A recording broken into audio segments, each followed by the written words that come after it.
Hello, it is 11 p.m. I still have a responsibility to do for my other job. I have like two different meetings in the morning, but just really want to work on my paper right now. I had to give my iPad to this repair shop for them to fix my iPad and thought it was going to take half an hour like they said last time, but they needed to buy something, so it's actually going to take 2 to 3 days and I feel a little bit weird. It's like it's been my kind of my second brain for this research project, so I was like very hesitantly handing it over like now I don't have it for like 2 3 days, but it's okay because I need to get some new text going. I basically have read like almost everything that I saved to my iPad except for the texts that are about the fantasy model versus trauma model, which I was in the midst of reading and then I had to hand over my iPad, so I guess that's gonna have to wait a few days. But right now, I want to jump into more text on the actual neuroscience side of things. I've been really in the psychology side because that's where I feel comfortable, and I'm honestly extremely intimidated about jumping into some of the more neurosciencey parts of this project. I've already been reading a little bit, like I've read a little bit about quite a few texts about the hippocampal sharpwave ripples, but I want to start reading a little bit about neuromodulators. We're going to go into that. Basically, my rudimentary understanding that I'm just developing an understanding of what neuromodulators are, but basically what I've learned from my project, my first thing I've learned about this is basically that we have these chemicals that are being sort of released or not released to suppress or not suppress the sharp wave ripples. And the sharp wave ripples are basically, they have a lot of different jobs, but I guess their big thing and the part that I'm focusing on my project is encoding memories and recalling memories in a coordinated way. Again, I'm now I feel like I have an internal sense of how this works, but I definitely this is I'm new. I'm new to this. So yeah, so today we're going to be hunting down my next set of texts. I'm 20 texts in. I've read about 20 texts, and so I want this next 10 at least to be on this subtopic and probably much more. I need to read much more about this. And yeah, okay, so into Zoom we go. Okay, here we go. So I'm running into an initial issue. Basically, I was already trying to find text and I thought, I guess I'll just make a video because why not? But I'm running into one issue already, which is that just I'm learning as I go along. Neuromodulation is also the phrase for a therapeutic approach that people are trying to basically use, or I don't know, I guess a phrase for something in clinical, sort of the clinical side of things, like medication stuff. So I need to keep it specific. Subcortical modulators is what I need. So let's try again from that perspective. Subcortical. And we're also gonna look, I bookmarked some things, so I'm gonna see if any of that is good. Neuromodulation of brain states. Cortical modulation. Yeah, it's been really nerve-wracking going into this part because I feel like when I read stuff, I understand it pretty quick, but it gets a bit harder because these parts are significantly more technical for me. Okay, this one is right because it has all of these little chemicals. So this one we're gonna save, download. Okay, you see I've been saving a lot here.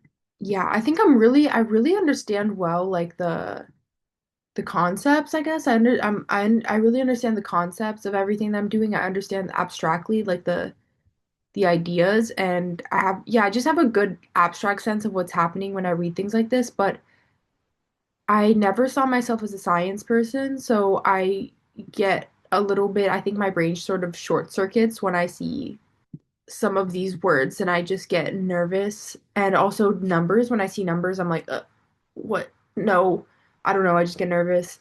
But to be honest, I've already obviously been extremely surprised at how good my understanding has been of everything that I've done.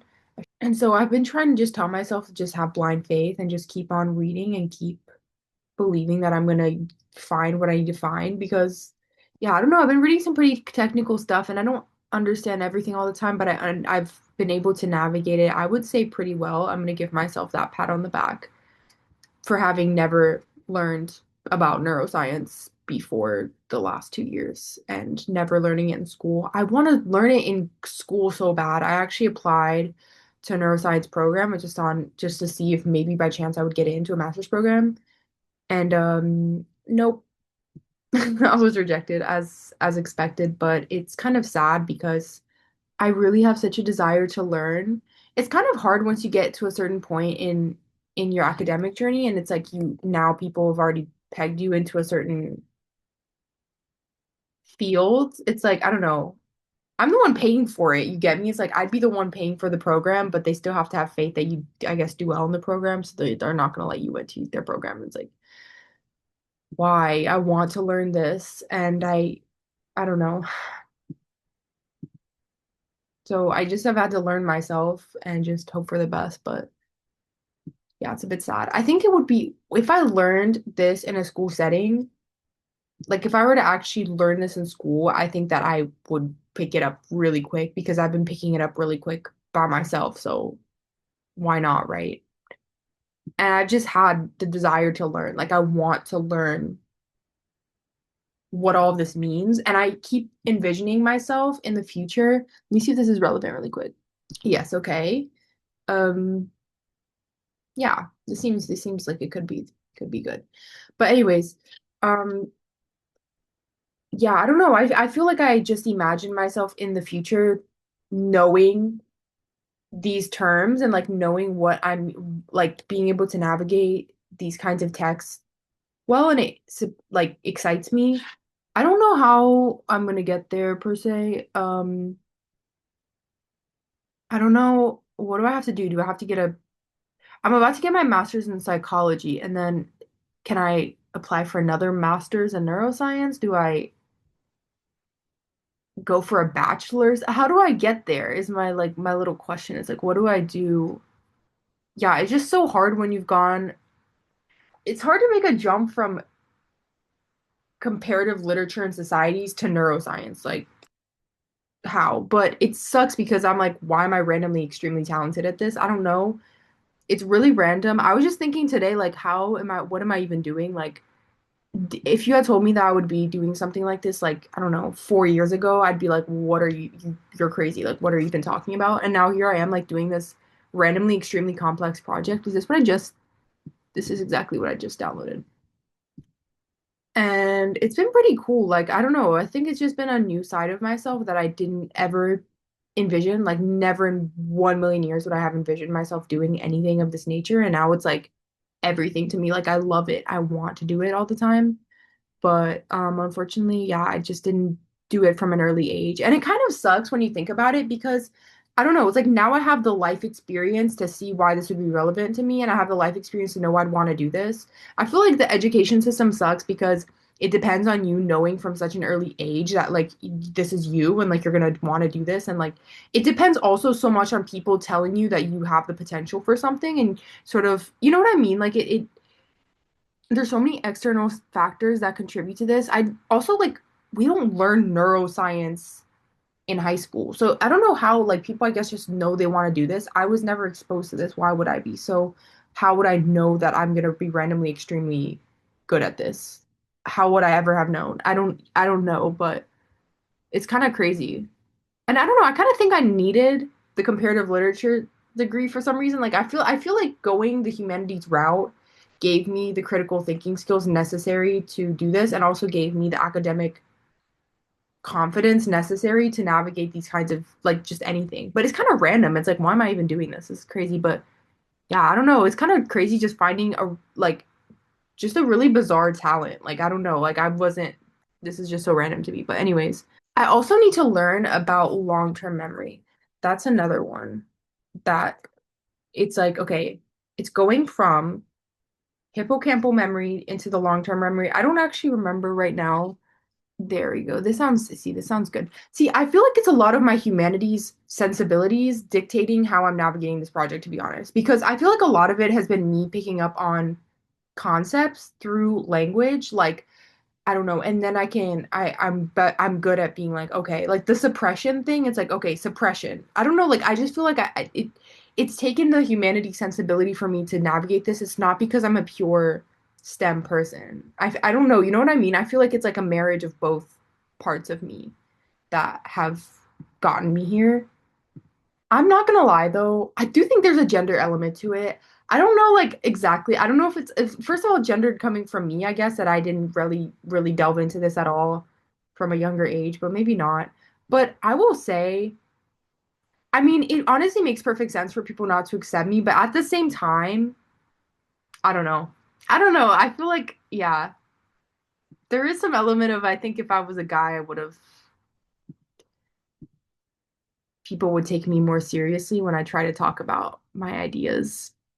Not that I've had a lot of even opportunity to talk about it in different situations. Like I'm pretty new to this. I'm not trying to make it like a super gendered thing, but I think there's like a touch. You get me? Okay. Novelty. I want my iPad. I'm getting like nervous. It's like it's kind of like I feel like this weird little like addiction itch because I'm so addicted to reading academic texts on my iPad and I just want to send these all to my iPad and have my iPad out and read them. I don't like reading it on the computer. Like I'm either gonna in while I'm waiting for my iPad, it's only gonna be 2 days, so I guess I could just wait, but I can't. I don't want to wait. So I might even get them just printed out the library because if I'm not this is kind of cool. This might be interesting. If I'm not basically reading it on my iPad, I'd like to read things on paper or like a book, you know. I just like having something a little bit more compact. Yeah, I don't know, but it's kind of weird how this is just clicked for me so much. This is oh my God, I'm so annoyed because it seems like a perfect text, but let's see if I can let's see if I can find a way around. I'm sorry, I hate to do this, but it's I'm not in school. That's the other really annoying thing is like when you're at school, you can access all these things. I'm not right now. I'm gonna be in like a few months, but we're not waiting months. Please, please, please, can we make more text free? It's also again, okay, this is just a random chat today, but I understand people need to make money and I understand like why these texts people need to like I understand why the journals don't always let you access everything for free. But I feel like it just promotes the class gap in like science and academia and all of these things that people should be able to do research without being at college. A lot of people cannot afford university. It's a privilege to go to university, and it doesn't mean that people shouldn't be able to still learn and to still engage. And also, I don't know, like maybe for example, there's also institutions that can't necessarily afford to get this sort of big access for everybody. And I mean, I think a lot of scientists probably agree with, I mean, people who any kind of researcher probably agrees with this. It's not anybody's fault or anything, but it's just kind of annoying. I kind of feel like it's the university's, oh, it's not the university's fault. Okay, I'm not trying to place blame, but I feel like the universities end up hogging all the research, you get me? Because it's like you have to kind of be through an institution, university or something to get your idea done, get your idea out there. And it's like, I don't know. It just sucks. It's like, yeah, it just they're you're dependent on so many factors to be able to engage with this stuff. And yeah, again, it just furthers that. If, there's so many ways in which academia ends up being such a class thing. It's so expensive to go to university.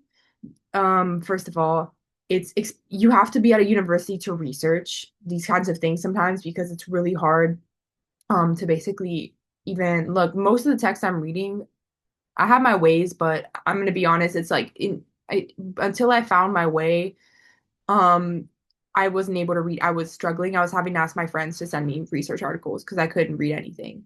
So that sucks. And I wouldn't be able to do any research if I hadn't didn't find my special little way. You get me? So it's just, yeah, it's a bit sucky. And also there's other factors that contribute, I think, to the classism issue, it particularly in research. For example, again, I'm gonna say it. I mean, I'm extremely grateful to have gotten an unpaid internship that I did because I'm grateful that I learned about research. So I'm not trying to attack anybody, but at the same time, I've now been doing almost 2 years of really intense unpaid work, and it's not just me being like, oh, why would you do that? It's the necessity. I have other friends in psychology who are also doing intense amounts of unpaid psychology work, and it takes so much unpaid work to get yourself into a career in research. And first of all, the stress levels for me of trying to work and also do an unpaid internship to get myself to keep, furthering my research career, it's really stressful if you don't have good funds, if you don't have financial support from your family. But it also, yeah, I think it just sucks for low income people that I know people also that think, oh, I'd love to do psychology, but it's like they don't have the time or the money to do an unpaid research position. And I know this is probably not just the case in psychology, but yeah, I have a friend who's graduating with a master's in psychology, and she's still going to have to do more unpaid research. And it's like, it's pretty crazy. I mean, I understand why we are not paid. But at the same time, it's like, that's why low income people are continuously left out of the conversation when it comes to research because of all of the barriers in which you have to be working through an institution, you have to pay to go to school to be in that institution, and then from there you can do research. You can't do research unless you're the cost to read one of these things if you don't have like, academic sort of if you don't have some kind of let's see, I'm gonna find one that costs money to show you that they're horribly expensive. I mean, some of them cost like 24 to read, 50. You can pay 24 to read it for like 2 days, and it's like, are you joking? 24 pounds for a singular research article is ridiculous. And yeah, so it's like you literally cannot do research unless you are find some way to put yourself into school and then also do unpaid work. So it's just horribly unfair to low income people. It's awful. I mean, you have to I'm working myself to the bone every day to do everything that I'm doing, and it's so tiring. Um, yeah, something I didn't know before going into psychology, and I found out along the way. I didn't know that nobody was getting paid to do research. And it's like, what? Until you're literally like, I don't know, a PhD student or something, then maybe, but it's pretty bad, yeah. And I don't know. I think that's how we keep I just have been reflecting so many ways on how the poor stay poor. And this is one of the reasons that the poor stay poor, to be honest, because there's so many hoops and jumps you have to navigate to get yourself in a position where you're going to be paid for your labor in research. And, research is a big part of our human activity. It's a lot of people doing research, a lot of researchers. And yeah, I just think it's really sucky. Hopefully one day I'll be a research lead or something. Absolutely not will I not pay my no, like I don't care if I have to give them a little stipend, things like that. And I'm grateful for the company I worked through, and they were good to me, and it was hard work. I'm gonna be honest, it was a lot of work. I was exhausted a lot, but I learned a lot. I did get opportunities to do like free trainings and things like that. So I'm not saying like, it wasn't like, oh my God, it's horrible and everybody's just being, you know what I mean? But it's not just about that my situation, but also the fact that I'm seeing all of my like my friends in research also not getting paid, and it's just like it's just, yeah, it's just for everybody, it's an everybody issue, it's a research issue, it's an academia issue. It's like we shouldn't be not getting paid for skilled work and all of these things. And yeah, I just, again, why the poor stay poor, right? It's you have to subject yourself to unpaid work to get ahead, and if you can't afford to do it, it's like sucks to suck, I don't know, it just it's not fun. Also, I don't know, there's something on like that's the hard part. It's like research is so important, and it's so important that we do it. But I don't know, if you can't afford to pay people, maybe the research I don't know how to say it, but it's just like, yeah, if you can't afford to pay people, I don't know, it's a bit complicated. Particularly because it's not just, small places. Like my friend who's also in the same field as me, she is doing her research through a very well endowed university, and she's doing it for free. So, it's just you can't win. I don't know. Okay, sometimes honestly, I just download things that seem like they could be relevant, and then somehow they end up being extremely relevant. So I'm just gonna take a leap of faith with this one and download it. I don't, it sounds relevant enough. I think I just need to, because I'm learning kind of on the fly. Honestly, it's been good to just jump into stuff, and then I feel like I get a better sense of how to navigate myself through that because I start to learn some terminology, and then in turn learning the terminology, then I get a better sense of what to read next. So I think right now I'm gonna just start to jump into some of these texts and just read and just see what I learn. I've downloaded like quite a few now. And then I also have some that I saved to my bookmarks. I'm gonna open some. Okay, this one talks about interneurons. And if you watched my past videos by some magic, you will know that interneurons is something that I need to learn about. I love when they're like 6 pages long. Okay. Yes, this is so short. I love it. Okay. Anyways, okay, I think I'm done for now. I'm gonna just jump into these texts over the next few days. Let me stop sharing because I my computer's glitching out as well. Okay, so basically, I've gotten all this next set of texts. Now, this wasn't a long video. This wasn't a very informative video. This was just me showing me fighting my text and talking about this process. I don't know. But yeah, I'm really hoping that this can be my way into neuroscience. I've just been really, really hoping that this can be like a bridge. I've been dying to create a bridge. I actually talked in all of my college applications that I really want to make a bridge into this, and it's just not worked out for me yet, but it's been cool to do this on my own as well. But I just feel sad because I'm like, I feel like I could get so much deeper and just so much more depth of information about what I'm learning about if I had like a formal background, or if I were to learn the more technical side of neuroscience, I don't know. I just feel a little bit like I want to be there, and it's been a little hard trying to figure out how I'm going to get there, but yeah, I'm really really hoping that this can just be like a starting point and my way in.